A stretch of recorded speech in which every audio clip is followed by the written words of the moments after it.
Welcome in, everybody. It is Tuesday, which means one thing and one thing only. It's the fantasy cheat sheet. Before we get to the guys and talk some football, we got to hit that intro.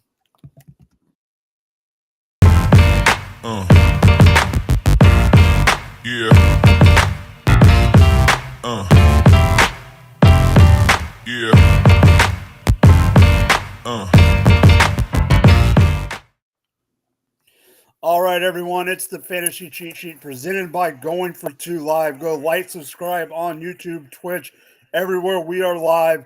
Click the bell, get some comments in there, get in the chat. What is up, guys? Let's throw it around the horn. Jamie, what is going on, my dude?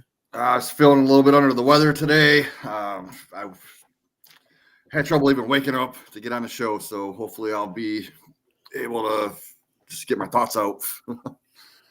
Maybe you will be not as rambly. Yeah. Jordan, what is up? I know you were feeling bad at the end of the week. What is up, dude? Man, I'm recovering in a better spot right now than Jamie is, but still getting over it, but ready to talk some football as the season sadly is moving right before my eyes. But we're going into week 10, so I'm looking forward to it tonight. Season's moving way too fast. Reggie, what is going on?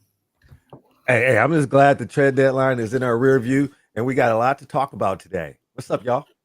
All right, yeah, we got a lot to talk about. Jamie, do you know what place you're in this week or no? I didn't even look. All right, so I did look, but I can't remember, so let me find it real quick. I think we just need to give it a little bit of an update for me and Jamie, since we're both in the. I know you're still in the top 200. Scott Fishbowl, Jamie is at 156, and I moved up to 65. So Nice. It's going on. We're still kicking butt. I had Devonta Smith, Lamar, Henry, Zay, Kyler freaking Murray, and I had a chain too. I had everyone kick butt for me except two people. One was Kyler Murray, and one will be discussed twice on this show today. And I will get to wide receiver. That's all I'm saying. What is up, Albert? All righty. Let's just get straight into it. There's a lot, some not a lot, but there's decent news we got to get into. We'll get into the trades, and then we'll get into the coaches. First off, what did we hear during the offseason, boys? We heard Jerry Jones say, "We're all in." I didn't know that all in meant a 4th-round pick for a guy that has one catch in the last 3 weeks. Jonathan Mingo is now a Dallas Cowboy, so it's Jonathan Mingo and a 7th for a 4th. Throw it around the horn real quick. Why is this a horrible trade? Go ahead, Jamie. Man, I don't know why they even bothered. I don't know, man. I want nothing to do with Mingo in fantasy. I know I drafted him, I think, in one dynasty league in his rookie year, and I don't even think he's on that team anymore. I just dropped him. So irrelevant. It's not going to help. Yeah, it was weird. I mean, obviously, the trade deadline was today, but you start quarterback goes down, and then you pick up a guy like Mingo. So, and I guess CD's banged up, so maybe he gets some opportunities. And Brandon Cooks is dealing with his knee issues. So, Tolbert was the only healthy guy. So I guess a cheap young talent that you add, why not give it a chance? For fantasy purposes this year, obviously it doesn't mean anything, but I think for them, maybe they took a low risk looking for a high reward. Reg. I think you said it right there with Brandon Cooks coming back from that knee infection. Who's to say where his timetable is? I think this has to do with more of that and CD with the shoulder issue. So maybe this is a dealt move because they're not liking what they're seeing necessarily, not from Jalen Tolbert, but they're going to need more from Ryan Flournoy. They're going to need more from the rookie or second-year player Brooks. They're just not getting much. So to give up a fourth rounder for someone who is possibly going to be cut after this season, I would like to see what was the snap percentage for Mingo over the last 3 games to yield that one catch, because that'll tell me more about the Carolina emptying house and where what he left. Pulling it up. Yeah. He had 50, 54, 26, 48. That's Week more 5, he had important. 71s. yeah. We'll probably talk about that later. Yeah. So all I'm going to say is this is in shambles. And DeAndre, we'll talk about DeAndre Hopkins later, but DeAndre Hopkins was a 5th-round pick that could move up to basically a 5th-round pick. Mhm. And you trade a 4th-round pick for Mingo, and the Chiefs traded a 5th-round pick for Hopkins 2 weeks ago. I'm sorry, it doesn't compute. Okay. Speaking of another wide receiver that got traded, Mike Williams was in trouble with Aaron Rodgers after all the BS in New York, and he got thrown under the bus. Well, now he got thrown out of town, but he got thrown to a team that actually needed another wide receiver. The Pittsburgh Steelers now have I don't want to say legitimate number 2, but they have someone that could be a number 2, because as Jordan brought up, I think it was you, Jordan, brought up last week, Calvin Austin is not a number 2 in the NFL. So Mike Williams to Pittsburgh. Jamie, what do you think? I mean, he does the same thing Pickens does, right? Stretches the field. So I don't understand why they didn't go after someone with like a different skill set. But yeah, no, I think it's a good move though, because he'll probably take away from Van Jefferson. And then, those safeties are going to have to watch the back of the field. Jordan. Yeah, we've talked about this all year. The Steelers needed help at receiver because the group was a bunch of no names for the most part, are guys who failed at other spots. So, giving him a chance, a big body, a guy who can catch some jump balls, get deep. I feel like why not give George Pickens some help? Reg. Maybe he can be like a 1-for-1 replacement when Pickens is out the game. I'm pretty sure he doesn't have a 100% snap rate, because they do, like Jamie said, do a lot of the same things. They are winning with physicality. They're not the best technicians with route running. They high point balls. I can see maybe Roman Wilson going on IR opened the door for them to finally make something we've been talking about for weeks that we thought was going to happen in the trade deadline. So I agree that this isn't the perfect fit because of what all of you guys are saying. But this is one of the situations I think when they got down to it, it was the only body they could buy. And when you could get someone at the trade deadline like that and you just needed another receiver, he ended up being the one, like you said, Reggie, that, I hate to bring it up because I'm going to start making Jamie cry up there. With Roman Wilson being out on the IR, and they just needed another body, and like Jordan brought up last week, Calvin Austin's not a number 2. I think they just needed to get a body, and it's pretty much going to be like him and Van are going to be the number 2s combined. I want to bring up a quick trade. We will not get into deep because we're going to get into both sides of it in a little bit. But Khalil Herbert did get traded from the Chicago Bears to the Cincinnati Bengals for a 7th-round pick. I will say that my coworker, that is a diehard Bears fan, is pissed because he thought they were going to get more than a 7th-round pick for Khalil Herbert, but we'll get into that more later. That's the main offensive trades. I don't remember any more major ones on that. I think we glossed over one thing real quick. Dallas, was that a 4th-round pick for Mingo? That's probably a high 4th-round pick. Oh, it's going to be a high 4. That's crazy. It's going to be a high 4. Yeah, no, I agree. It's going to be like a top 10 4, or maybe a top 15 or top 10 probably. 2 big trades, a few big trades on the defensive side that I'll bring up, partly because I know me and Jamie do play IDP, but they could also just affect the real NFL. Zadarius Smith is now back in Jordan's division from Jamie's team to the Detroit Lions. So now the only team that Zadarius Smith has not played for in the NFC North is the Bears. Marcus Lattimore is now a New Orleans Saints to the Washington Commanders. I believe those are the two biggest ones, guys. Those are the big ones. Yeah. So the Raiders did fire Luke Getsy and a couple of the other staff. Reggie has more to say about that later, but real quick, just go around the horn. Scapegoat should have happened or WTF? I mean, this is the fourth time in the past 5 years that the Raiders have switched coordinators or head coaches in the middle of the season. So I'm not surprised by it, man. I mean, that team's more dysfunctional than the Browns. He shouldn't have never been hired in the first place. He did a bad job in Chicago before he got there. Now he came here.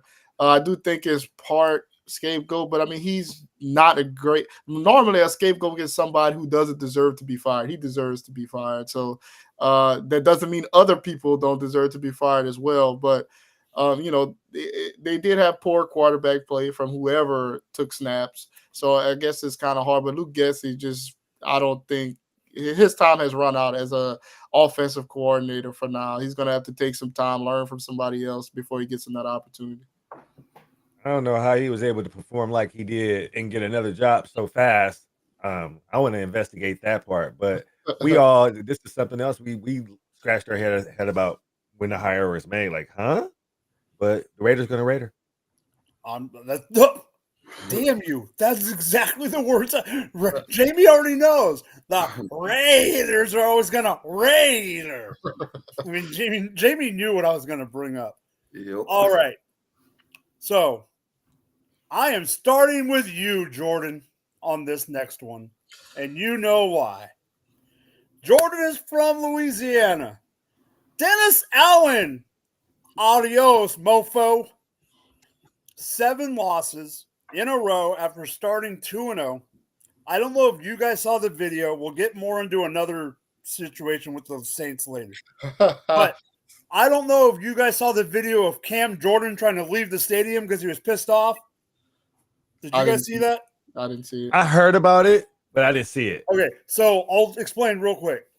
The team's locker room was on the left. So they were supposed to bend off to the left. There was 2 metal barriers, the ones that to block off people off from going certain places in the stadium. But you could tell, you can see sunlight, so you could tell if you went past those barriers, you're gonna be going out of a ramp to outside the stadium. Homeboy pushed through those 2 barriers and walked through I ain't going to the locker room. Oh. 2 players, Derek Carr and Alvin Kamara, the 2 other veterans on the team, went and got him. You can hear Kamara in one of the videos beep, beep, what are you doing? Come back, we need you, blah, blah, blah. Another angle that I saw had Derek Carr walking back to the locker room. Cameron Jordan walked really quick in front of him to get into the locker room. And all you hear when you see Cameron Jordan disappear into the locker room, they're still on Carr. You don't know who he's talking to. You don't know if he's talking to players. You don't know if he's talking to coaches. You don't know who the heck he's talking to. Come on, you mofo. Full on, we know what he said. And then they cut it because who knows what he said after those 2 words. So the next morning when I wake up on the West Coast and I have the alert, Dennis Allen is fired. Before I ask you your opinion on should it have happened and what you think, Jordan, I want to remind everyone, this is the second time that he has been fired while Derek Carr is his quarterback. It happened in 2014 with the Oakland Raiders. He was the head coach. He got fired mid-season with him. So this is the second time that he has gotten fired while Derek Carr. I think that's coincidence. But, Jordan, I know there's been rumblings down in the South for weeks that this could happen. Jamie, I know you listen to the footballers. Jason on there had a bet about if if they had so many wins, he was going to shave his head. He didn't like Dennis Allen. So, Jordan, give us what's going on down there. Well, basically, people had been calling for him to lose his job a few weeks ago, and it was all but determined that if they lost to the Panthers, it would be, the lowest of the low, and it would be a strong possibility. The Saints don't typically fire people mid-season like that, coaching-wise, but it got to a point where it just had to go. The players look like they've given up. They don't want to be there. Obviously, with the Cam Jordan situation, that's just a one piece of it. Like a lot of guys, it just don't feel like they were ready. They were playing for him anymore, and they just needed a change. Darren Rizzi, special teams coach, is the interim head coach. I guess he's one of the longer tenured coaches still left on the staff, which is why he was elevated to the interim position. Don't know what to expect. Or I guess special teams was probably the best unit that was playing well throughout this season compared to the defense, which has underachieved, and the offense, which has sucked. So a new face, but it was time. Derek Carr aside, I just think he's done Dennis Allen has done a poor job for years. He's just not a good coach. I don't understand how he even got another opportunity with the Saints after how miserable he made Raiders fans feel during that stint. So, I'm not a Saints fan, but I'm happy for them. They get to move on. They traded Lattimore, so obviously they need to start trying to blow it up, get assets for guys. They're taking the steps in that direction. They're still hampered by cap, by dead money and all that from all the people they've signed and cut, but it's a good day for a Saints fan to get rid of a coach who's been a thorn in your side for a while. Reggie. I think it was time for him to go, and I'm not sure who replaced Dennis Allen, but was this the second time he got replaced by a special team coordinator? Because when the Raiders, it might not have been him that the Raiders replaced with the special teams coordinator. Oh, but Rich yeah, thank you. Where is he now? Yes. Yeah. But this is a good move for the team. I can't believe after 2 weeks we thought this was going to be a good year, and the fall from grace. Sometimes injuries happen, like the injuries that this team has been under. It's one of those things. Yeah, Jamie. Well, yeah, I mean, definitely it was time for a change. Like you guys said, it was their 7th straight loss, which is actually the longest losing streak since 1999. Yeah, that's crazy, isn't it? And then I don't even think Dennis Allen had a playoff appearance with them. So that definitely needed a change. No, I mean, in my opinion, it needed to happen. The only thing I'll say is he pretty much got the job just because he was buddy with freaking Sean Payton. He didn't deserve the job. Not saying like other coaches that I've thrown under the bus on this show, but it needed to happen. They need to do some other things with this team. Like Jordan knows, we brought up, but Jordan hears it all down there. They're in cap hell with the amount of dead cap next year and over, and they're one of the teams that this isn't going to be a quick fix.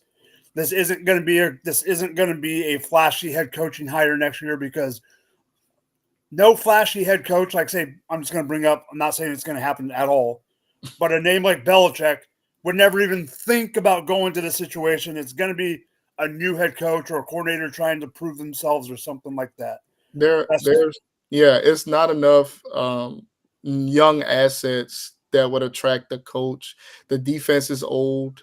The quarterback is not liked very much. And the only young assets they really have is like Cesar Ruiz and Olave, really, because Kamara is even long in the tooth for a running back. So for a running back, yeah. And what's crazy, when you mentioned people want to play where Marcus Lattimore went. Everybody want to get over there now. That's the spot that's buzzing. And that place is buzzing. Yeah, that place is they're on the come up. I mean, let's just be real. All right. So news is done for now. Let's get into Monday Night Football. I mean, you guys already know. However, I can't tell you how stressed I was at the 3 or 4 minute mark. 30-24 victory for my Kansas City Chiefs over the Tampa Bay Buccaneers. My stomach went down, back up. I almost vomited when freaking Mahomes went out because I'll be honest, I thought it was an Achilles, boys. When he started hopping on that one foot and then he went down, I literally looked at my wife was on the couch and she goes, "Oh no, do I need to go upstairs?" Because she knew I was pissed and she knew whatever. And I go, "I think he just blew out his Achilles." Because the way he was hopping, I was just like, he's not pushing any weight on it. And then I don't know how he came back out. And then he rolled it again. And then I'm like, come on. Hunt did Hunt things. But let's be honest. I have my own takeaway. So I'm going to throw it away on the horn. I hope you guys don't take my takeaway away. But if you guys do, I'm going to jump in on it and just join the ride. So I'm letting you guys have it. Jamie, what is one of your takeaways from this game, my buddy? Travis Kelce, man, they've 14 receptions, dude. Like that. Why weren't they using him like that all year? That's what we were waiting for. Like that's why he was being drafted so high. But yeah, man, it's good to see him getting more involved. I wish he would have got one of those touchdowns that Hopkins got, but man, like 14 receptions, over 100 yards, I'll take it. All right. Let's go, Kelce. You're back. Let's go.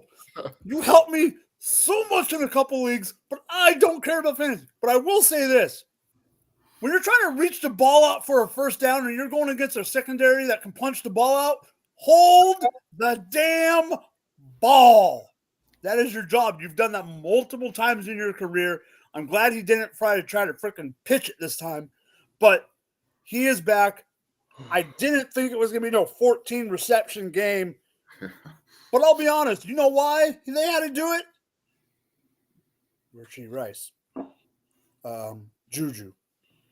McCole Hardman was out for part of the game because he had a shoulder injury on a freaking punt return or kickoff or whatever it was. The weapons are the weapons right now, and we'll get into that. Jordan. I'm gonna look at the Bucks offense and Baker again, and we talked about him as a real either last week or a couple weeks ago. But the Chiefs defense had been holding teams under 20 points. Obviously, it went to overtime, but they got the 24 in regulation. And Cade Otton, man, even when Mike Evans comes back, I feel like he's gonna be that number 2 target, legit. Move for the rest of the year. The receivers, they're not going to be able to count on them as much as we thought. We all ran to pick up a lot of those guys, but it doesn't seem like any one of them is really going to be somebody we can rely on. But Cade Otton is going to be that second target when Evans gets back, and he's the clear first target right now. And I see that continuing because they've had a lot of success with him. All right, so I got a question real quick around the panel. I'm not going to act like I took this question, that I came up with this question out of midair. I'm taking it from another podcast. I'm taking it from the footballers because I'm just curious on your guys' opinion. Besides these 3 tight ends that I'm going to list for rest of season, is there any other tight ends that you would take that you would actually want? Because I agree with you, Jordan. Otton's the number 1 right now, and when Evans maybe comes back, he's still going to be totally in the offense. Besides Kelce, Bauer, these are the ones that footballers brought up.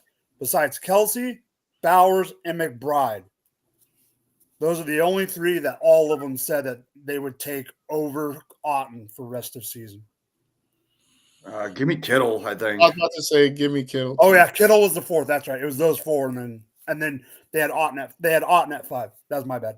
I would entertain Kincaid still because Kincaid didn't get hot to the last 8 games of the season last year. So I would still want to bet on the talent of Kincaid in that offense, but close. Nah, it's Otton with a bullet after those. I'll say this, though. If you would have told me that Otton would have been the number 5 tight end that we all won at week 10, I would have told you you're freaking nuts. Yeah. Oh, yeah, for sure. So, Jamie, Reggie, what is your takeaway from the game? I want to give my man his flowers. I mean, can we change? This man needs to get freaking royalties anytime somebody punched the ball out. Peanut Tillman, they need to just change it to getting peanutted. You know how they say moss? They need to be like, he got peanutted, and everybody know what I'm talking about. So big props out to Peanut. That's what I take away from that game. All right, so I'm going on a mini rant because you guys didn't. Okay, I'm just gonna DeAndre Hopkins. Thank you very much for that third down catch at the 3-yard line because that saved that drive and that saved that. And your touchdown celebration with Remember the Titans. I don't know. Some people are calling it disrespectful. Some people are saying it was an ode to. I don't care. But I do have a gripe. Everything went good. Kelsey, Hopkins, like you're saying, Hunt, all that. But I do have one gripe. And no, it's not just because my Scott Fishbowl team. And this is a mini rant, but this is a Chiefs fan rant. Xavier freaking Worthy, put your feet in bounce and don't freaking go off the sideline, you mother trucker. You had a touchdown. Not only did my Scott Fishbowl team, you got me negative 0.5. I could be in 50th place if you would have scored. I looked. I'd be in 49th place if he got that touchdown. Wow. That's all I needed. I could have moved up 15 spots with one play. I will leave it at that. All right, so it is time for real or fake. Let me make sure that I'm doing this. Okay, I am right. So we are going back to New Orleans. back to New Orleans. Jamie, take it away with who your real is. Yeah, my real's Tyson Hill. Second straight week, he had a great game. We got Olave. He's gonna miss I don't know how much time, but this was his 5th known concussion, second in the past 3 weeks. So who else did he got? They got MVS and Tipton, Cedric Wilson Jr. So most likely they're going to be the primary receivers. So they're going to rely on the tight end and the running back more, which Tyson Hill. It's going to be Tyson Hill time, man. Like Hill, he ran the ball 5 times, which is his usual workload, right? But due to injuries, he had 4 catches, which is his second highest in his in a game. He lined up 4 times at quarterback, 7 times at running back, 10 at tight end, and 10 in the slot, and 4 out wide. So they're going to get him involved, man. He's going to be the man, like him and Kamara. And that's why he's real to me. So I agree with James, but I'm going to mess with him a little bit. Tyson Hill is a fake, but Taysom Hill is real. So Wait, I was thinking the same thing. Nah, I agree with everything you said. No receivers left to think of, and he's getting the rushing ability. He's getting the rushing work in the red zone. He scored on a 7-yard touchdown run. He's getting some targets as well. Yeah, he's definitely a real moving forward. Reggie, I want to say I felt this a couple of weeks ago. I have a large percentage of Taysom Hill, especially in super flexes. In bye weeks, you can throw him in as a QB, and like last week, he producing better than half of them. So he's like the cheat code. I know it sucks. You never know when to play him, but you know when to play him when you need him, when you won't have any better choice. You can play the Jameson Williams or somebody else who might get you this, and you'd be like, I need to shoot for the moon. I'm down XYZ. Throw Taysom Hill in there and say, screw it. Real quick. I have to play him because I'm in a 2 QB league, not super flex league. I'm in a 2 QB league, and my other quarterback that I can't start is named Anthony Richardson. So Taysom Hill is my starter. Let's go, baby. All right.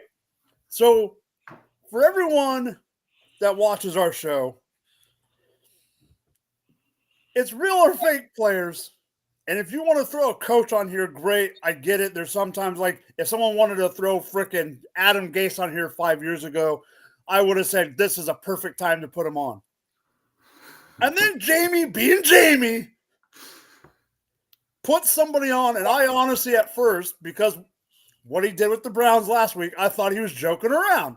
So I messaged him. I go, you serious? And he goes, yeah, I'm serious. I go, all right. And then he mentioned that he could take it off the sheet. And I go, no. I'm curious, but I'm really interested in I'm waiting to see where he goes with this. So, Yeah. Jamie, who is your fake non-player, non-coach person of the week? Yeah, so my fake is Tom Brady. Hear me out. All right, so he works for Fox Sports, right? Yes. He's a legend on the field, but his attempt at broadcasting he is not a person that should be on the mic. Overall, he's awkward. Like he feels clunky, like uncomfortable pauses, like simple analysis. He uses like descriptions like Lamar Jackson's fast. It's just basic. It's like we all know Lamar Jackson's fast. He could add something, his own insight instead of just like generic labels. He had this like quick Josh Allen 10-second segment. He totally fumbled that. Like he came across as confusing, and I think he tried to rehearse it, so it just didn't come across as genuine. There was one play, I forgot who it was, but he just like screamed like lateral it, and he was like acting like a crazy person instead of like being calm as an announcer. And like, he uses phrases like, "Oh, what was that one? You gotta move forward so you don't go backwards." It's like, duh, dude, are you for real? So, like, not everyone who is great at playing the game should assume they would be great at talking about it, like, especially at a high level. So, like, for me, example, like, I'm great at fantasy football, but you don't see me talking on ESPN or CBS Sports jibber-jabbering about my analysis. It just doesn't make sense. So, maybe Brady should switch to, like, behind the scenes, do some coaching. He can't. He's an owner. But still, like, why is he broadcasting these major games? No one wants to hear what he's got to say, and that's why he's a fake to me. All right, I'm taking this, Jordan. I have a lot to say about this because I was on board for half of your rant and half of your topic, and then you said a couple things that jarred a couple stabs in the chest. I 100% agree with you that he should not be the number one broadcast team for Fox. That should be Greg frickin' Olsen, and I stand behind that. You said he gets animated, he's not being calm. When the hell was John Madden ever frickin' calm in the goddamn booth? Okay, so one... He actually made sense, though. But it can be done. And then you're making fun of him for saying, oh, there's a guy that's fast, and making stupid comments like that. I understand where you're coming from. But there is a guy that people think is one of the best guys in the business that literally every Sunday night goes, there's a guy. Chris Collins? That's a guy that can throw the ball. There's a guy. There's a guy that can throw the ball. He's quick. He can run around. Yeah, no shit, Chris Collinsworth.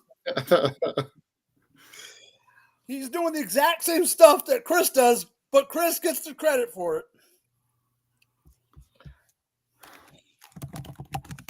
Yeah.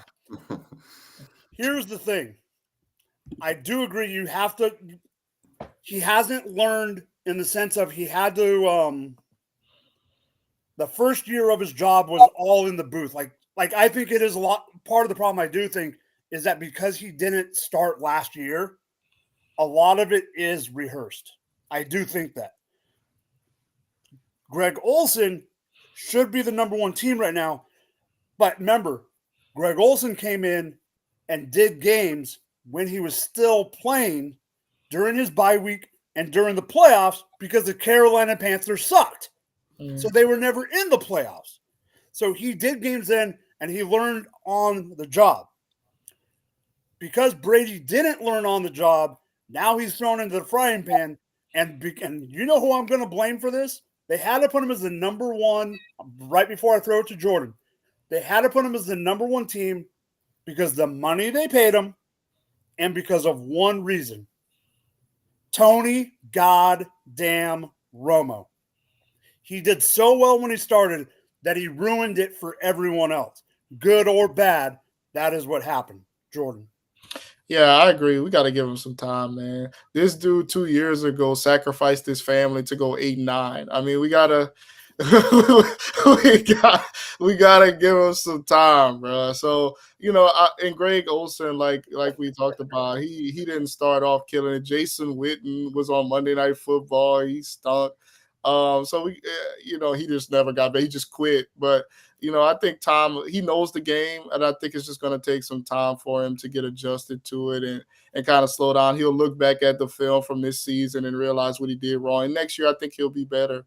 But I do agree, when you hear some of the plain commentaries, like, all right. But everybody can't be Romo off the bat. If Romo was as smart as he was, he would have been a better NFL quarterback on the field. Who knows? But I don't really listen to that much. I'll be having all the games going at the same time without any volume, so I don't hear it. But I've heard that people that I know talk about how bad Tom is, but you give him some time, Jamie, man. He'll be better.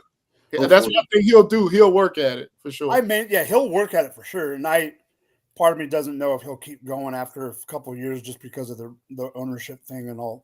Because I don't know if everyone knows, but there's rules on him because he bought part of the Raiders. He don't have to do half of his job to still get. He's not even allowed in the building to do interviews. Right. So some of the things that would help him get better, knowing certain things. He can't go into the team's practice facilities. Yeah. For instance, Mahomes and him had an interview when Mahomes was on his game, and they had to do it. They did it at rented a house because he wasn't allowed to do the interview at the Chiefs facility. But Jordan, we mentioned Khalil Herbert getting traded to Cincinnati, which we'll get into more later. But will you discuss the running back at hand at Cincinnati? So this was happening. It was happening eventually, and you can kind of see it taking shape over the last couple of weeks. But Chase Brown is my real. With Zach Moss out last week, he had the full workload. It was against an easy matchup in the Raiders, but he balled out 26 fantasy points, played 80% of the snaps, 120 yards rushing, couple of 5 catches, 37 yards and a touchdown. He was trending that way, and now it's his job to lose, and I think he's going to go with it. Obviously, you don't have to be averaging 5 yards a carry to be successful for the Bengals, as Joe Mixon has shown over the last X amount of years. And that position on that team has been valuable, and it's going to continue to be valuable with Chase Brown moving forward. Them trading for Khalil Herbert was more for depth reasons, because Zach Moss is going to miss the rest of the season, but this is Chase Brown's job, and I think he's gonna be like that RB2 range that you can count on for the rest of the season. Absolutely. All right, so you guys know, the three of you know that sometimes I wait to put my stuff in just to make sure that everything's covered in the show sheet. Chase Brown was one of the final couple people that I was going to put as a reel. I 100% agree with everything you said. We saw it coming. He was one of the guys that I was in on before the season started. Unfortunately, one of the other guys that I was in on was him and Devin Singletary. We know how that's phased out for Devin Singletary. Jamie, I don't remember if you were one of the people that was in the discussion, but I've had 2 or 3 20 to 30 minute long discussions in Canton about Chase Brown. So yeah, I agree with everything like you said with Mixon. I think that proved it, what they could do. If Burrow's going to be going out and doing what he's doing right now, it's just going to open the game up for him, and they're always going to be in the hunt of games. Their defense is stepping up. So besides that, I mean, it's definitely for real that what he is doing. Jamie, what do you think about Chase Brown? Yeah, I mean, he definitely took over that Joe Mixon role that he was getting all the carries, all the running back targets. And even with Khalil Herbert coming in, I don't see Herbert taking away much of it. So I think Chase Brown's going to continue to keep doing it. Yeah, for sure. All right, so let's make sure. All right. I'm really glad you put this on here. I am really glad you put this on here. because this is just crazy. Go. Josh Palmer. I'm sick of these Chargers receivers just in general this season, man. He had 4 targets, obviously a low pass volume offense. Quentin Johnston, who's also going to be mentioned at some point, had a low target share. But Palmer, 2 catches, 63 yards and a touchdown, scored 14 points. You just don't know what to do with these guys. Lad McConkey to me is the number 1 target getter. He's earned it. Seems like he has the most rapport with Herbert. And so these other guys, you just gotta pray to God that they catch a long pass, because otherwise they're not going to be reliable, and you can't rely on that if you're looking to win fantasy weeks. So Josh Palmer's a fake for me. I don't want anything to do with him. I was high on him coming into the season. I thought he would be the number 1 guy, especially with McConkey being a rookie and having to get adjusted to the game, but didn't work out like that. And so now that's over with. I don't want anything to do with him. Jamie. Yeah, I almost put Ladd as one of my buy players just because of Josh Palmer being a fake. So I 100% agree, man. You can't rely on him. Like, if he didn't catch that touchdown, that would have gave us, 8 fantasy points. I have him in one of my dynasty leagues, and I don't think I started him one time all year. So he's definitely a fake. Reg. I think I'm going to stick around. I'm not going out acquiring, but in this offense, they're finna get Gus Edwards back, so they're going to run the ball more. It's about to get cold, and I don't believe that Quentin Johnston outburst. They are about to get DJ Shark back, and McConkey is the guy to have in this offense. But if I have him, I'm not dropping him. He's a lot better than what's on the waiver wire in a lot of my leagues. Oh, that's because you playing in some deep leagues. 30 player rosters.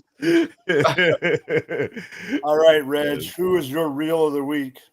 My reel of the week is going to be Jatavion Sanders, because ain't nobody else there.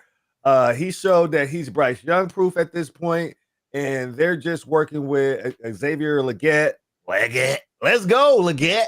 And we got Adam Thielen that might get some action this week. And my call of the week, waiver pickup, Jalen Coker from Sacred Heart. Did I say his name right? Well, the point of the matter is he is Bryce Young proof. There isn't much else in town. They're finna see what they got. He's got high snap rate, and I think it's what we've seen of him. It's a low hanging fruit to say that a tight end is going to be a real this year. So what do he really have to do? Be serviceable and be playable. And he's showing that a couple of weeks this year he has been. Yeah, for sure. Jordan. Yeah, 4 out of the last 5 weeks, he's had at least 5 targets in this offense. And like you said, I mean, Deontay Johnson's out of town. I mean, Mingo wasn't doing much, but he's out of town. Thielen may come back, but Jatavion Sanders is somebody that they're looking to get more involved, and he's getting more opportunities. And with Bryce Young there, he had 12.7 fantasy points last week, and that's solid given the state of the tight end position. So, yeah, I think he's trending up right now, and somebody that you may be able to get. You don't have to put any fab on him right now. You don't have to do any of that. Scoop him up, put him at the end of your bench. You can always have a tight end that can give you double-digit points. He won't block. He'll do no blocking. You can't. And one thing we do know, the Panthers will be trailing in games, so they'll be throwing a lot. Yeah, so I wasn't as high on him going into when he first came in the league. But like you said, Reggie, he is he's starting to turn into Bryce Young proof, because let's be real. If you can't see over the offensive line to throw deep, where are you going to throw? So Midget Man is going to throw short. That's why Jimmy Bride is a top tight end.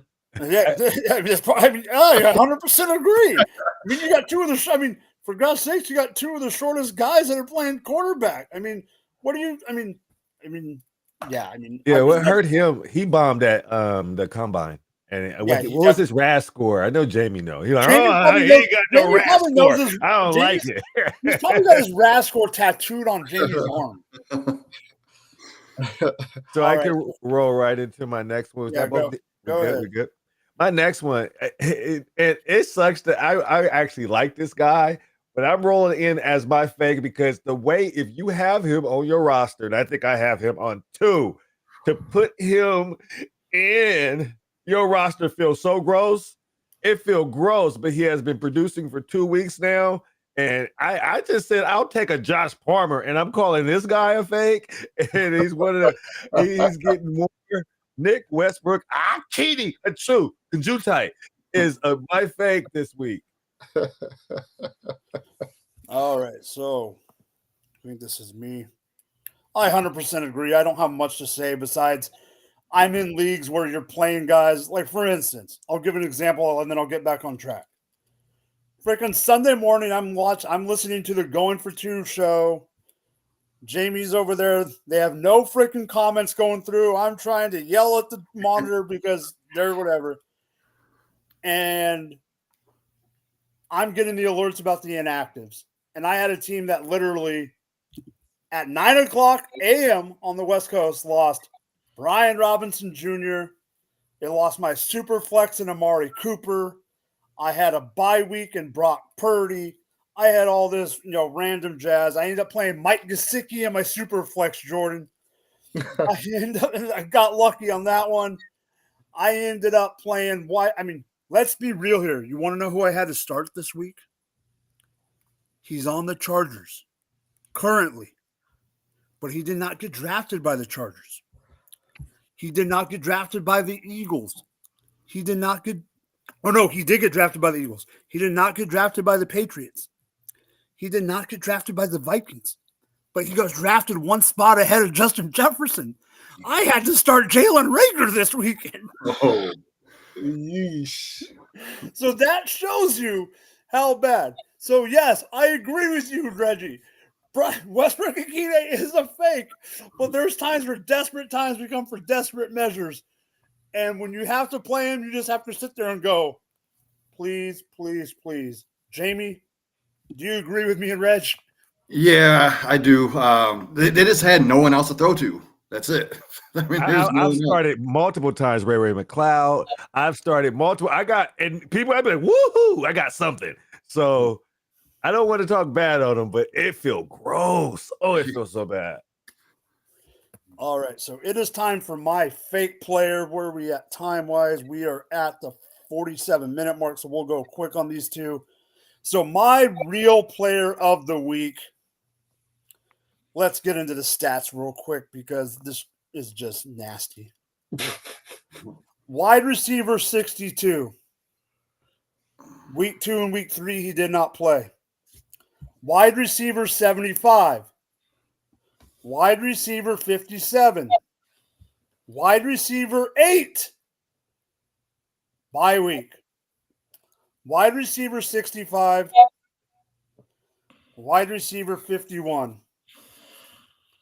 Why the heck does Keenan Allen stink this bad?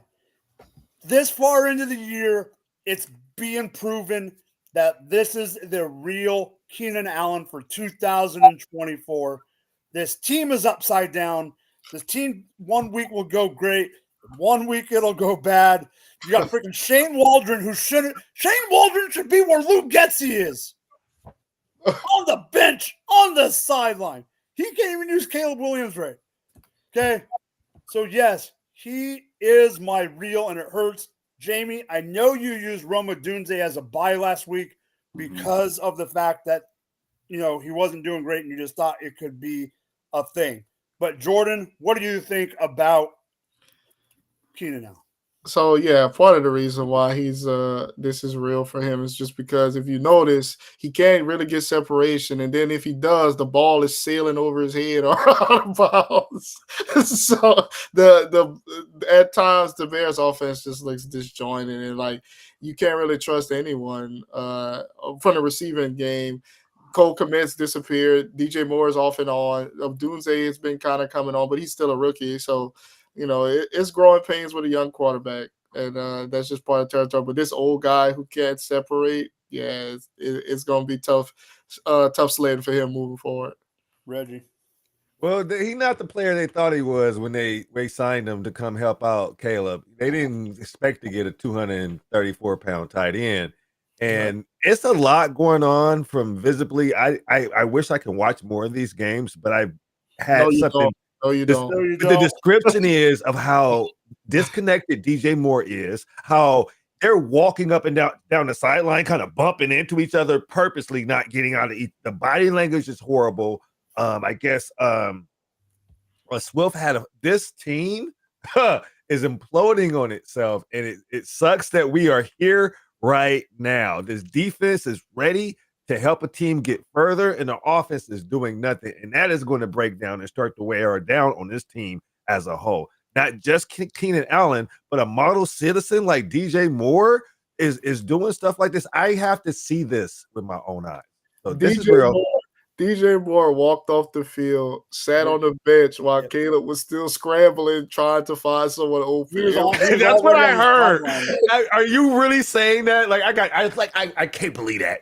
I saw that. I gotta see that. It happened. So yeah, it's crazy. All right. So for my fake, okay. So you're gonna think I'm crazy when I say a fake top wide receiver had 2 touchdowns and finished as the wide receiver 16 on the week. But what if I told you that wide receiver that had 2 touchdowns had 3 targets, 2 catches, and 19 freaking yards? Terry McLaurin, you cost me an underdog because you were the only pick that didn't hit, and I just needed you to get 62 yards against the Giants, and you got 19. You got 2 touchdowns. Good for you. But this is not going to last. The Giants have a good pass rush. There was game script against them, whatever you want to say, however you want to call it. All I'm saying is this is not going to continue. Is he going to get 2 touchdowns? No, not every week. But 2 catches for 19 yards is not going to be the same for Terry McLaurin. Reggie, what do you think? It's the upside down. You nailed that one, got me, took me out with that one. Yes, I think Terry will bounce back from this one. These are hard because I'll be like, which way am I arguing? But this offense is going to be amazing. And yes, you'll be able to make those prop bets. And it's like, did we win or did we lose? Did I get 2 touchdowns or did I not? You just being greedy, Mike. Yes. I need the yards, damn it. Jamie, I know you like Terry, so go ahead.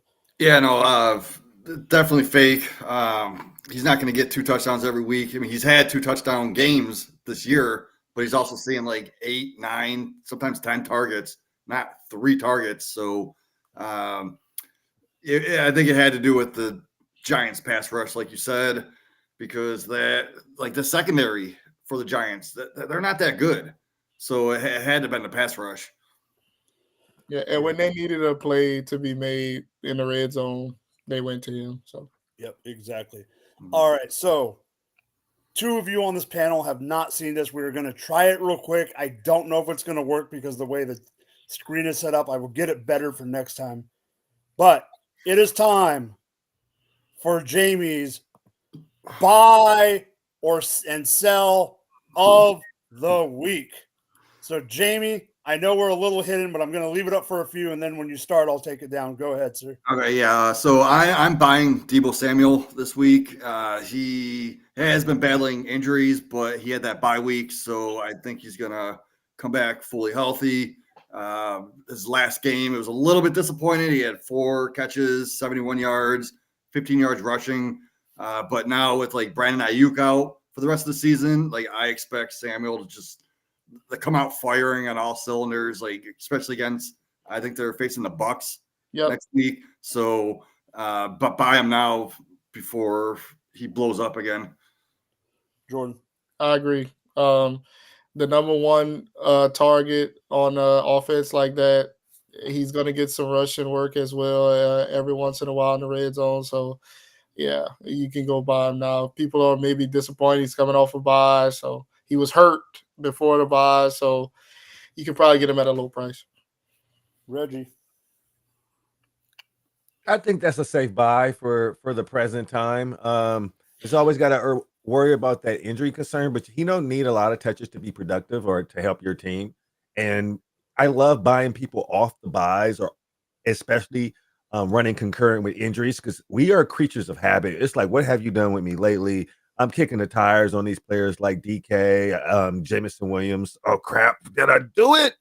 No. Okay. But yeah, I'm gonna move on. Yeah, yeah, I get what I'm No, saying. you're good. You're good. All right, so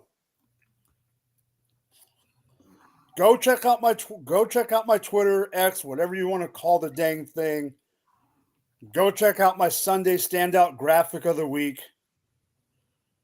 But the reason I bring my graphic of the week up is also Jamie's sell of the week. Jamie messaged me to make sure it was okay that he put this on the show sheet, and it absolutely is. Go ahead, Jamie. Yeah, so I'm selling Jackson Smith-Njigba. Like the Seahawks are on a bye this week, so it might make trading him like a little bit tougher. But after that, he had 7 catches, 180 yards, 2 touchdowns. Like his value is probably right now at its peak value this year. Like DK Metcalf should be back after the bye week. So that makes JSN the wide receiver 2 in that offense. Like in that role, I don't think he scored more than 13 fantasy points once this year.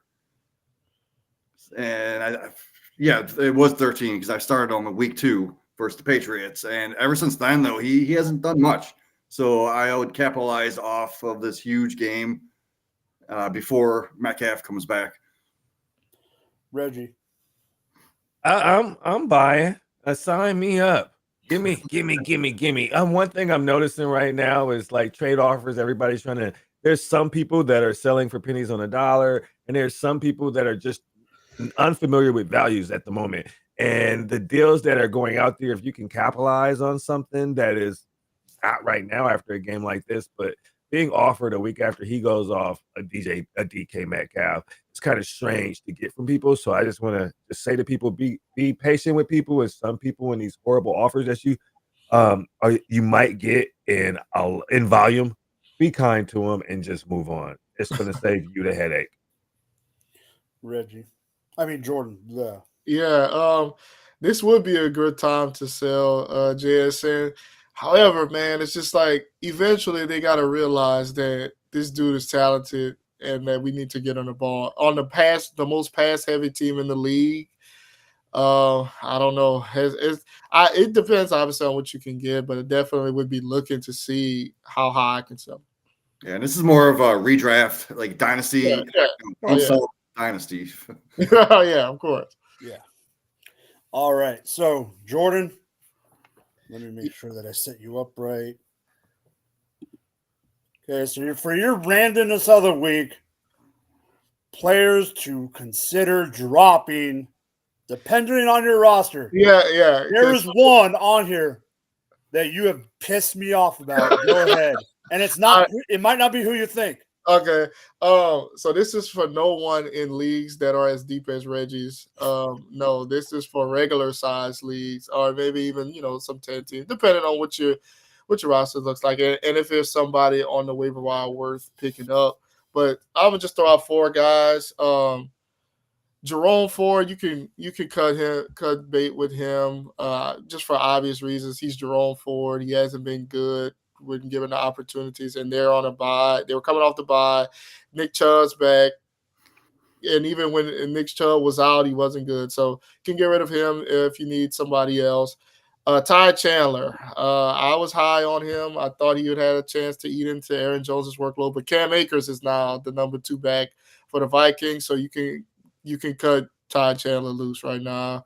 Jalen Waddle, you gotta think about it, because if I told you how Mike went through Keenan Allen's finishes earlier. It's Let's bad. go.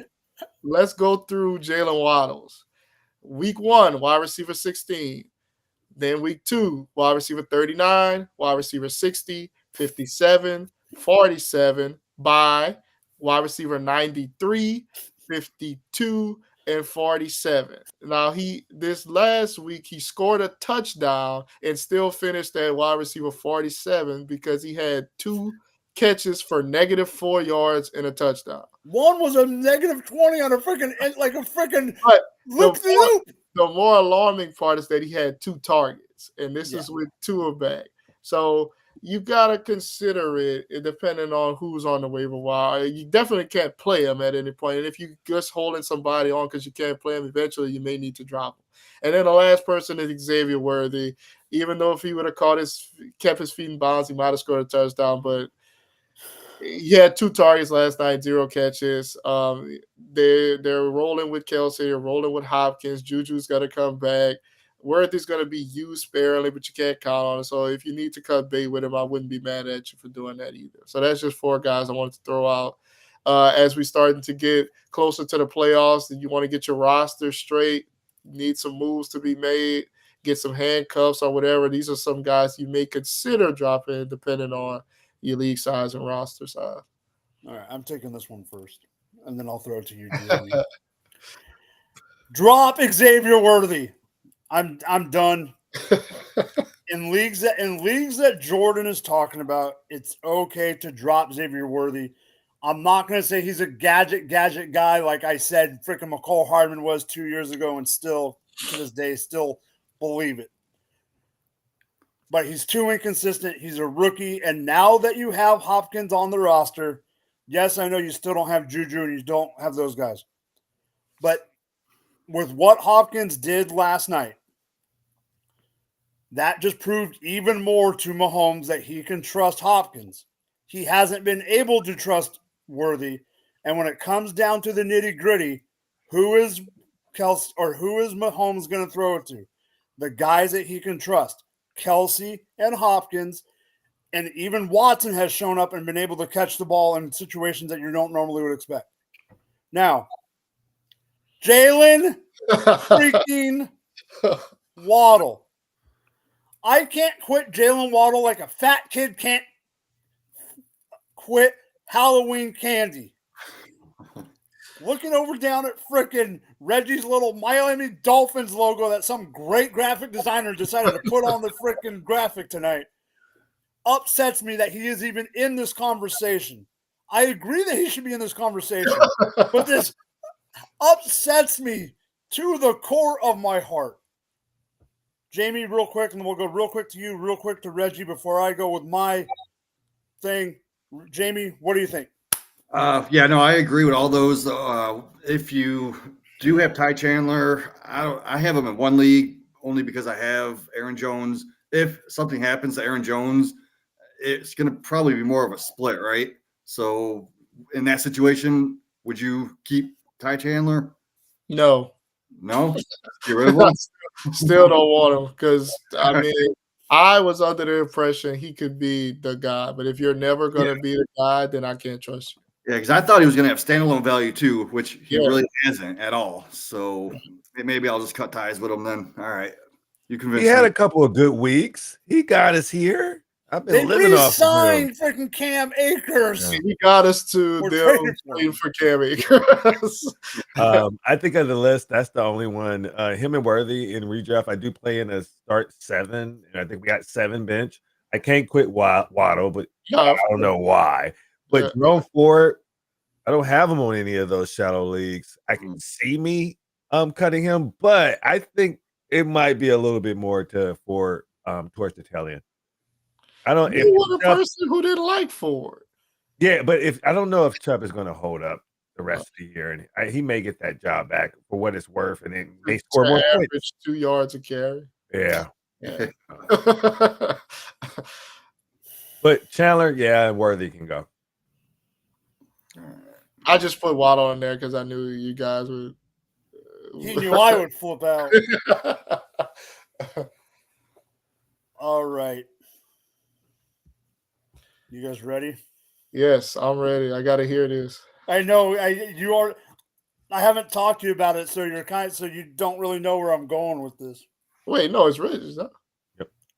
Oh, what am I thinking? Reggie, go! Wow. Oh yeah, hey, we were going. My bad. Going with a quote of the week, and I just wanted to dive into because I kind of call it that the destruction of the Raiders coming from Oakland, where I live, and when they went to Vegas, I was just like, it sounds all dandy. You get a nice shiny toilet to put in the middle of Las Vegas, but you got these young men, and a lot of them are just jumping into manhood, giving millions of dollars and letting them run rampant in Las Vegas. And yes, they are grown men, but this franchise just cleaned house for the second time since they've been in Vegas. Like they cleaned house before they left Oakland. Like how many times you go clean house? And so I jumped into the last press conference, which was yesterday, of them asking Coach Pierce about like what direction this team is going in and what made him. He like, oh, we just need to reset. Oh, it's bye week, so we just got to reset everything. I want to work with all the younger players. He was saying because I want to mold them to do work my bidding pretty much, and to lose your offensive coordinator. What is it? Your quarterback's coach. What is it? Your O-line coach. Like when I say they cleaned house, they cleaned house. How he was able to still stick around, I don't know. But his idea is to reset everything. And in the mind of, after this loss, they all get to go home until Saturday. They're off for this week. So you're taking this home. And then these coaches are going to stay in the facility and work this out and figure out where they are moving forward. So they're resetting this and starting from the ground up. So we don't know who is going to be the starting running back when they come back. We don't know who the starting quarterback is going to be when they come back. And a friend of mine, we were talking before the show, mentioned this seems kind of premeditated. I'm medicated. That's what I said. Premeditated, because why are they going to play somebody who is horrible against the run and pass the most you have all year? So that's just not adding up. Are they self-sabotaging themselves to get a high pick at this point? Like they're a Raider fan within their own rights. And they were like, I'm glad can we just lose? Just embrace losing. And that's a sad thing to say for a fan. Jordan. Yeah, the Raiders, man, a mess. Just Raiders will Raider. Yeah, just simply put. So I don't really have much to say about them. I just feel bad for Reg and my people like my brother who are Raiders fans. But yeah. I mean, just think about it, AB. We got Henry Ruggs. We got Brian Edwards. We got Devontae Adams. We got John Gruden. Think of the McDaniels, Mayock, Amik Roberson. All these little the dysfunction. Mm-hmm. And what part of their location have anything to do with this? They got the pretty building. They live in a city. They're supposed to be thriving and growing, and they're just going deeper and deeper and deeper in the opposite direction. Nobody wants to go. I mean, everybody should want to come here, right? I don't think that's the case. Jamie, will you go? Because I have a bold take, but I have a poignant take. Pretty much nailed it, man. Like I said earlier, they're just more dysfunctional than the Browns, and it's got to be the top dysfunctional team in this league right now. And I don't see it getting any better. They'll make Shadur Sanders go back to school. All right. So I'm just gonna be total blunt, and it is what it is. Handful of years ago, many people say, yes, sir, Kyle, he does pay attention to the Raiders a lot because he was from Oakland, but yes, he is a Dolphins fan. So years ago, out here, Reggie, I know you heard these comments when they were still in Oakland. They cannot improve until a certain owner is no longer in the picture. Not trying to say, like just in general, like he needed to be out of the picture of the team. Some people are saying that now about Jerry Jones. Can't we say the same thing about Mark Davis now? Like maybe this isn't just a freaking Al Davis issue. This is just maybe Mark Davis is more like his dad, and like you said, is it the ownership? Do they need to be clean sweep? I thought the Mayock decision was a bonehead decision from the start. You freaking get rid of Gruden right after he freaking moves 2 houses down or whatever it was from freaking Derek Carr. Then the entire team wants the special teams coordinator to become the head coach, and then you say, nah, dog, we're not going to do that. Not saying you should have, whatever, but like he was galvanizing the team. They had a winning record. Then he goes on and becomes the special teams coordinator or whatever for Jordan's team. There's something wrong with this team, not just on the field, but institutionally. You know, like you brought up the Rugs. They've never drafted well. I mean, for God's sakes, I remember the one year I'm watching, this was years ago, so I mean, I don't remember if everyone will remember this.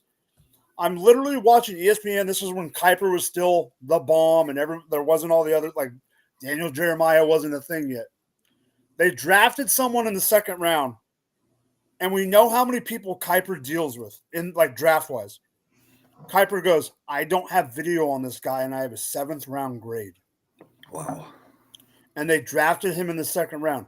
Don't forget, they drafted Alex Leatherwood in the first round, a round early. They drafted Darius Hayward-Bay.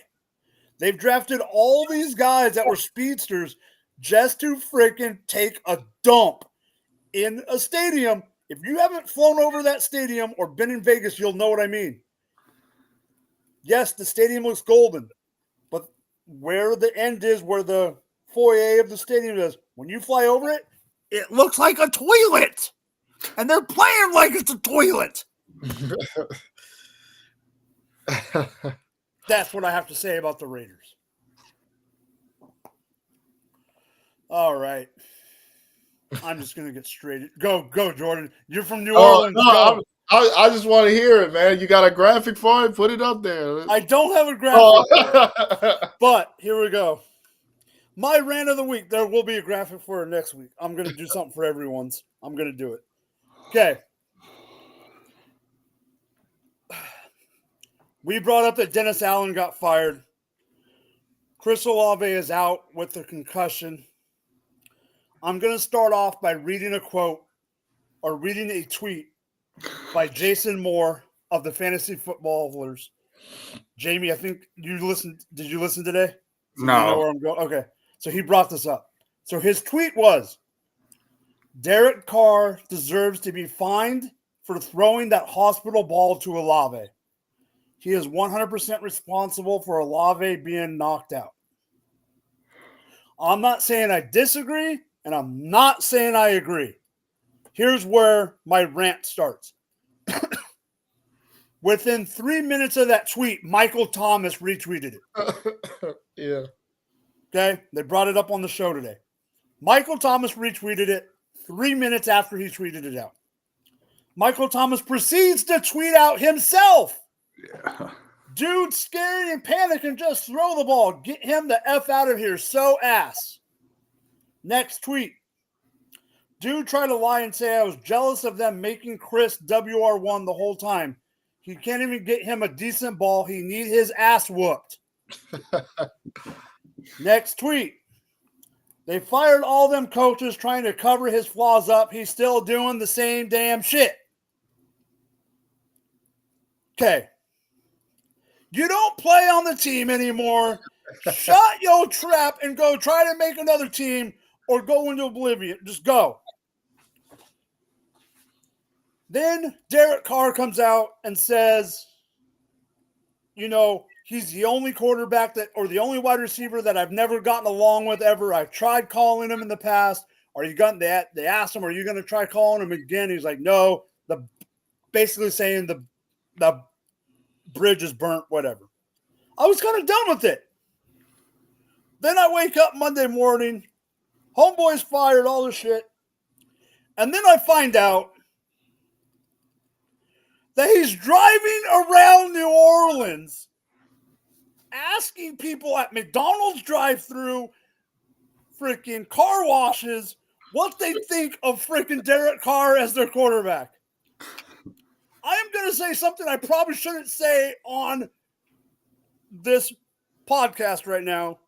But you're starting to act like Antonio Brown with CTE. Yeah. I'm sorry. You need to shut your trap. Let these guys do it. If you want to be critical of things that are going on, like the throw, like if you want to say that, whatever. But don't be going around the freaking town of New Orleans and freaking asking people and trying to make them out like they're the bad guys because they're freaking answering a question that a freaking ex-pro asked them a question about the quarterback of your team. Stay in your lane. Jordan. So, yes, I agree. It got to be wild. But I do think that when you're a receiver and everybody thinks you're washed or finished, the quarterback has some, and I think that's what he's heard about.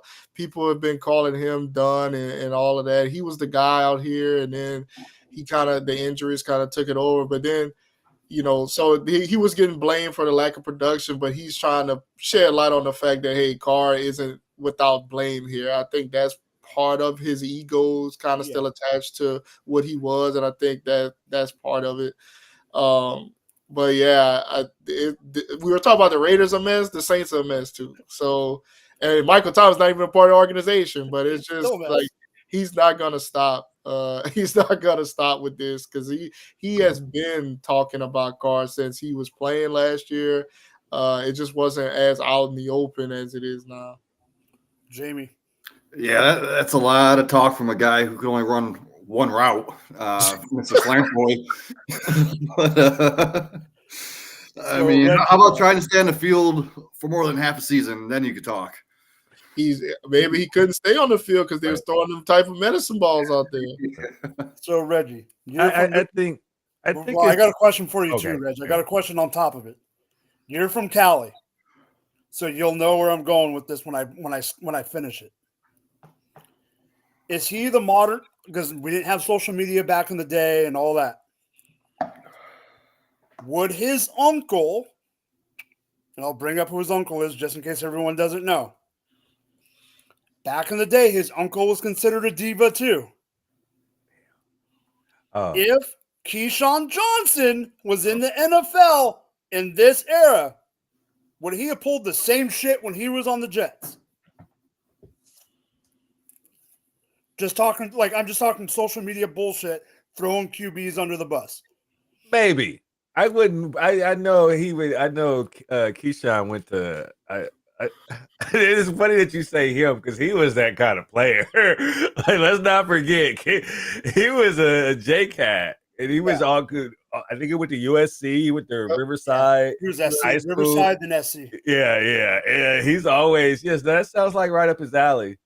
I don't know with Slam Boy, with Michael Thomas, it sucks because when he was able to get on the field, he was still producing. He just couldn't. He had no availability, and then here we are. For one, this tells me this is why you're not on an NFL team. This kind of behavior, like you have no emotional intelligence. You can't control. You can say exactly what he's saying and do it in a different way. It's not what you do, it's how you do it. And I hope he gets some help. And maybe he was just smoking on some Ricky Williams. Maybe for himself, hoping he was. All right. So let's do the thing, Jamie.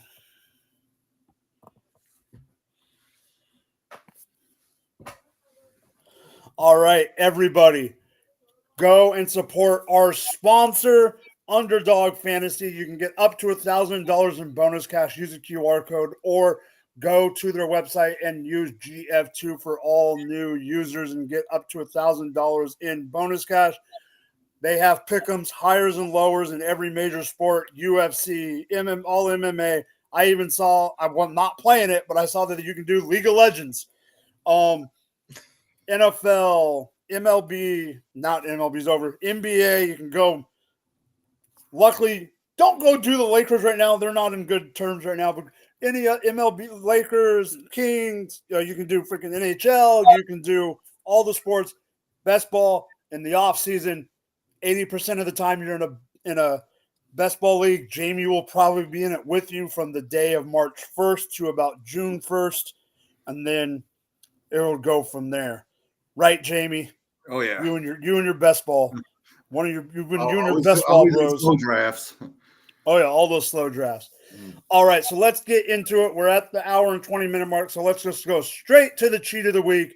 It is waiver wire time. Jamie, I don't remember yours. Go ahead. Yeah, it's Jalen Tolbert. Right now, I believe on Sleeper, he's 36% owned. Last week, he had that 6 targets. I think he got like almost 11 fantasy points. But the main thing was the injuries, like the Dak and CD Lamb, right? So Lamb, he has been getting 10.5 targets per game. If he's out, Tolbert is going to be that top receiver in that offense. Like he showed, I believe it was week 5. He had that like 22-point fantasy point game.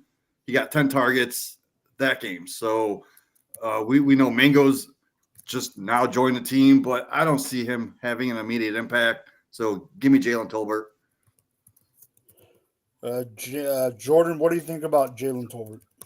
Yeah, the only thing is just that the value of targets from Dak compared to Cooper Rush is going to be a different type of target.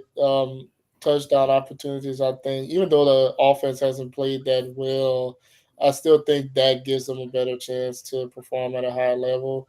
But yeah, he's going to get a bunch of targets and volume is king, so he's definitely worth grabbing. Him and Jake Ferguson should be the biggest beneficiaries of Lamb's injury. All right.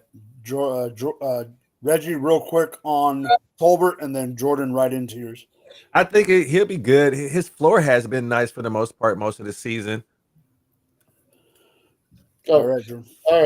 all right. We talked about it several times today. Khalil Herbert, just having a backup running back in this offense is going to be good. He can provide maybe some standalone value. I know Zach Moss was getting some work in the passing game for a little while, scored a touchdown here or there.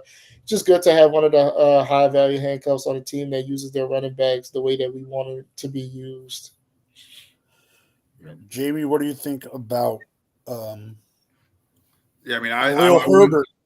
I want the Cincinnati backfield. So if something does happen to Chase Brown, yeah, next man up. Yeah, I'll take Herbert.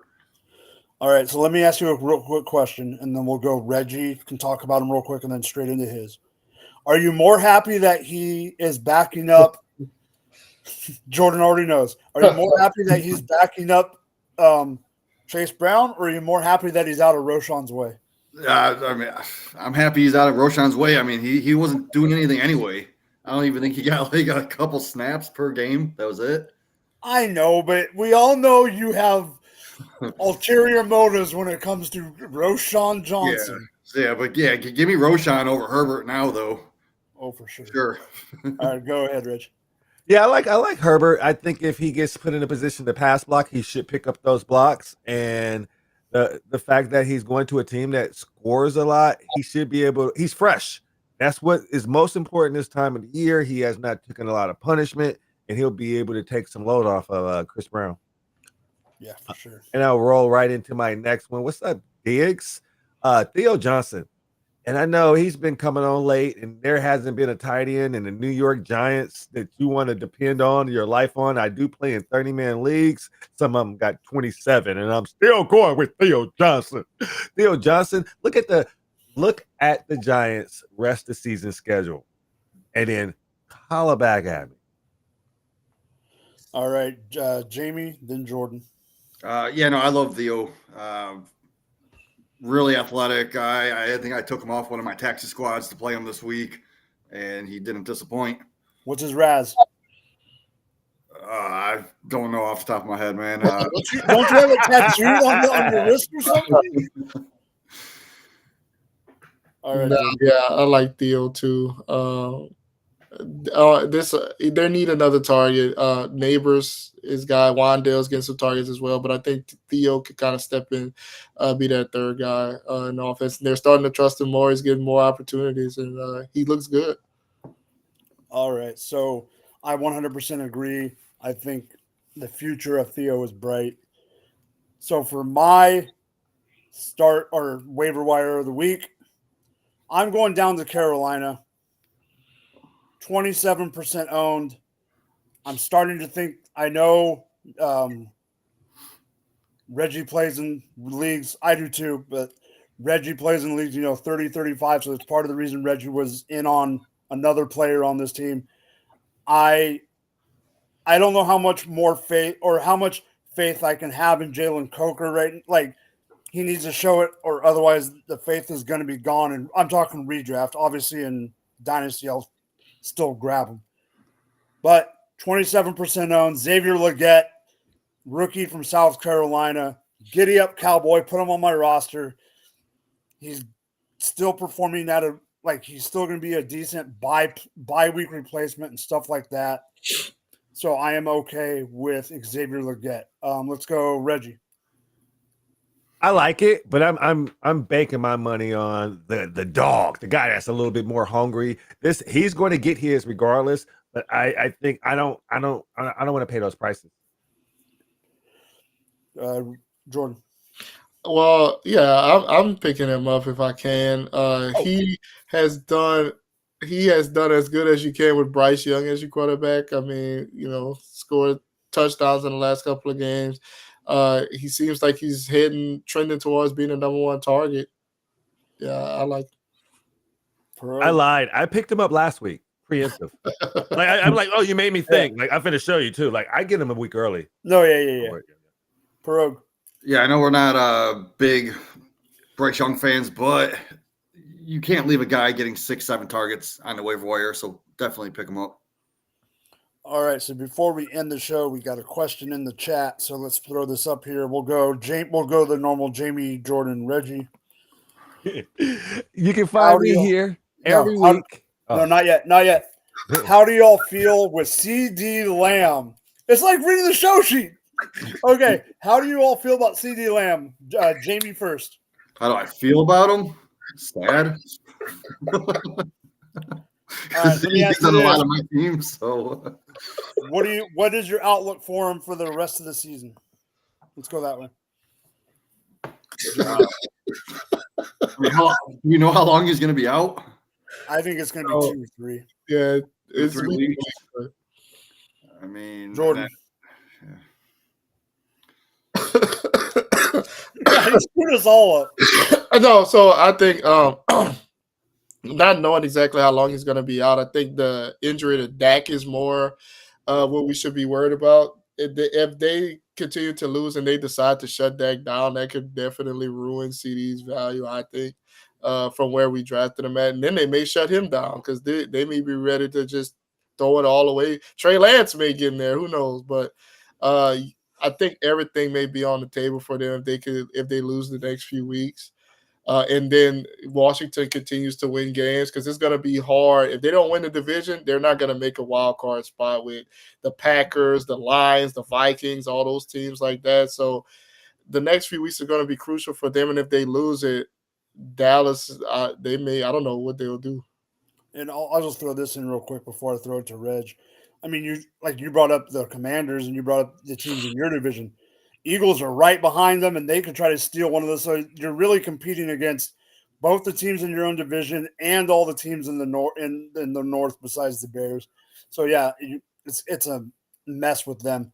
Reggie, how can we sit players we just paid? I'm just trying to put myself in the owner's shoes. You better get out there and do something so they don't get hurt for next year. I look at the end of that game. CD wanted to go back in. They had to wrangle him to keep him off. Caught the 2-point conversion. It could barely move his arm after. Right. So they're prideful. They want to earn them. Like some people, that's how they built, how they wired.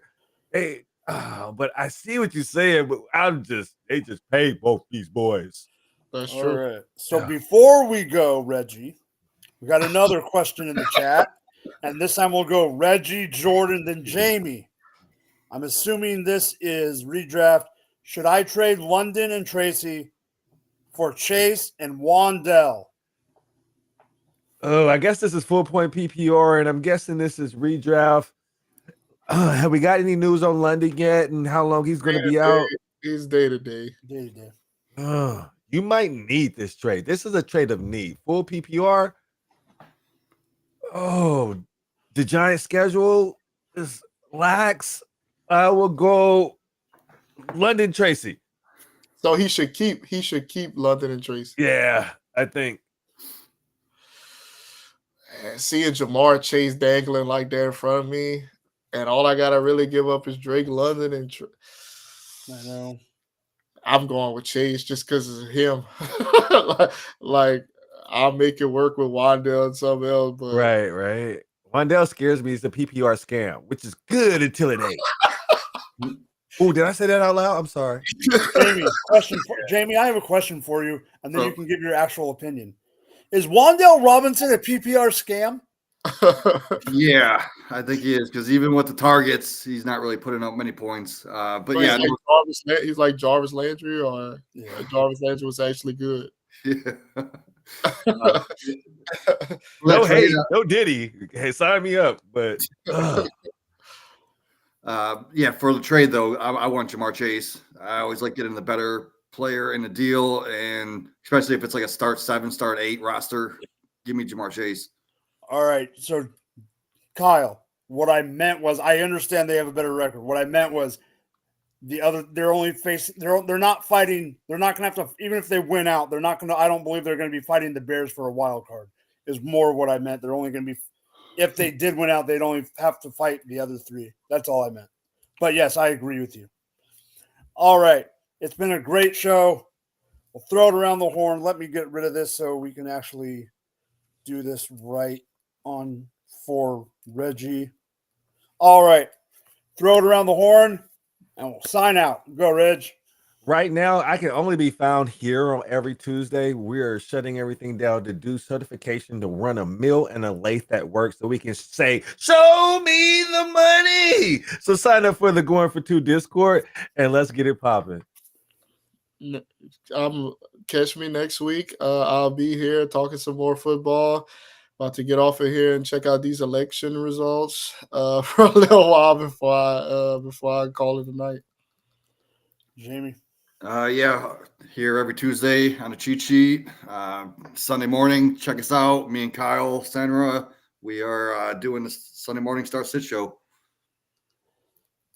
Yep, you guys know where to find me here on Tuesday nights. Find me if you need a graphic or anything. Hit me up on Drop the Mic FF on the X, Twitter, whatever you want to freaking call it. Find my article on Saturday morning, usually in Dynasty Nerds. Other than that, it's been a great night. Week 10, football is still going on. Bye weeks are plenty. For Reggie, for Jordan, and Jamie, I am Mike. Have a nice night, everyone.